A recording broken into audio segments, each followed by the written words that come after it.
Why are you so irritated about little tiny imperfections? What caused that? Where did you learn that?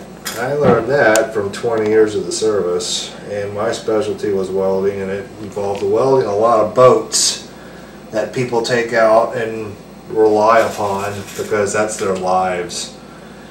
You know, I welded on surf boats, which are designed to go out in waters that no one would ever think of going out, because inevitably someone needs rescuing, and that's our job. In order for them to do their job, my job had to be perfect. When people risk their lives to save other lives, good enough, or being just good enough, no. It had to be perfect, yeah, in my eyes. And so you transferred that to your quilts? Absolutely. 20 years of job mentality became a habit. Right. Some habits are hard to break if impossible. Right. So I transferred that philosophy to quilt making. It don't have to just be strong and reliable. It has to look like it is too. It has to give someone the reassurance that, hey, you know what, this is going to hold and this is going to save my life. So when you were welding, you were turning it into an art. Eventually, technique does become an art when you do it enough. If it don't look right the first time, take it apart and do it again. Have you ever just given up on a quilt, or do you always take it apart till you fix it? Nothing's beat me yet, and I'm not going to let it. Not going to let it. If I have to do it over and over again, sometimes you do have to walk away from it to keep frustration from taking over. So did you start quilting before you retired, or afterwards? Actually, quilting solo after.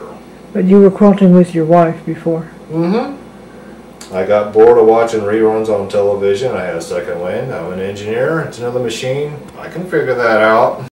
You just don't know you get good at it until you realize, hey, okay, I think I picked this up now. But sheer repetition gets you proficient at almost anything.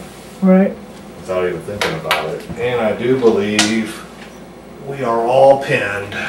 It can't just be pretty anymore. Drawing was pretty, but it wasn't useful. Something nice to look at, I guess, than a blank wall, but right. That's why I like quilting more. Mostly you drew birds? It's pretty, but it's useful. Right. So the birds you drew, you were very determined to make them as realistic as possible. But because of the color blindness, you just did them in black and white? I can't see some colors. I'm partially colorblind. That's what limited my specialty options in the Coast Guard. Right. But black and white tone, yeah, I can see a lot of different shades of gray between white and black, which helped me draw black and white better. Here's an owl that Chris drew. A great horned owl. Pretty simple little duck. Well, see, drawing comes and goes with me. I get maybe a 1.5 or 2 year inspiration that I can't quit, and all of a sudden it's like, okay, it's gone. Wait till next time. But you quilt pretty constantly. I quilt constantly. Right. So you've given away more than half the quilts you've made, haven't you? Considerably more. Yeah, actually I have, believe it or not. Some people say I can make a whole lot of money selling these things, but you know, family comes first. Yep. That's another thing I learned in the service. Coast Guard's your family, plus you have family in the Coast Guard, the service, they come first. Yeah. And to see the smile on their faces and know it's going to be taken care of and enjoyed, it's worth it. It has another double row and then a single row left. Oh, goodness gracious. So it's a little more than half. I love a challenge, and I never thought quilting would offer a challenge, but oh boy, would I find out that was wrong. Women's work. Okay. Whoever said that needs to try it sometime. You're not crippled, your hands aren't broken, get at it, get to it, get her done. Yeah, that's a very military attitude. Right. That's really pretty. This one is called Friendship Triangles. Right. You know, I just know, yeah, it does have a rhyme or reason to it, but every piece in here is a scrap from a previous quilt. One thing you never do, you don't throw anything away. Because you just never know. Other people would consider all these scraps and probably toss them, but you save up enough scraps and guess what? You got a quilt on all on its own. Yeah. And my wife loves this loves this too much. It's probably not going to leave the house. You tried to give it away, but she wouldn't let you? Nope.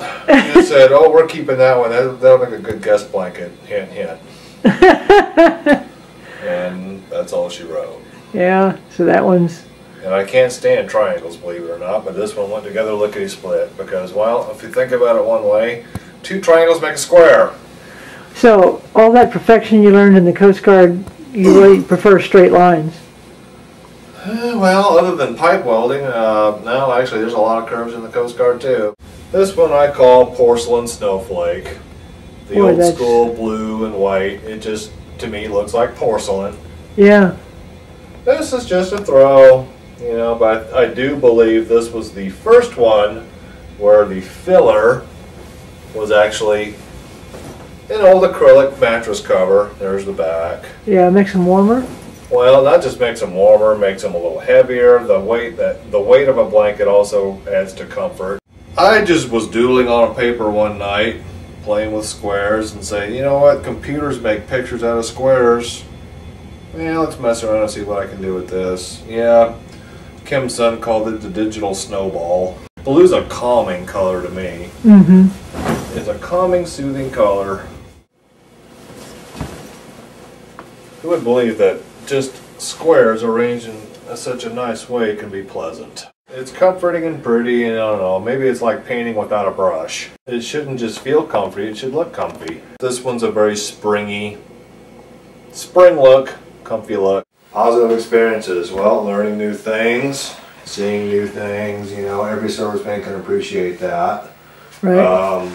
Just having a way of life that sticks with you pretty much the rest of your life, because, you know, when you serve 20 years or more, that's life. Every serviceman can appreciate that the most negative experience is time away from family, even though that is a life you chose. It doesn't make it any easier.